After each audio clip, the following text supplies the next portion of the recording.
خليك واضح مع نفسك. انت دلوقتي في نقطة مفصلية في حياتك. امتى هتبدأ لو مش النهاردة؟ امتى هتحقق حلمك لو مش دلوقتي؟ الوقت مش منتظر حد، والفرص مش دايما بتيجي.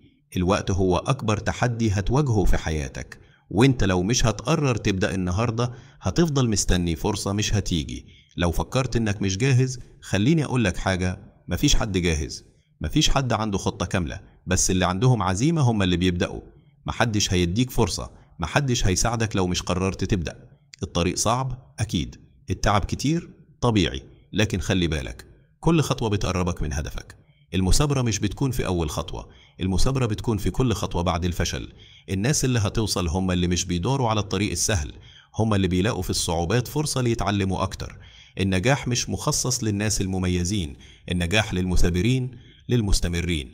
في اللحظة دي في إيدك تغير كل شيء، مفيش شيء هيوقفك لو قررت ما توقفش. انت مش لوحدك في الطريق ده، لكن الطريق ده بيبدأ بالقرار اللي هتاخده النهاردة. وفي ختام الفيديو لا تنسى الاشتراك في القناة ومشاركتنا رأيك، دعمك يهمنا.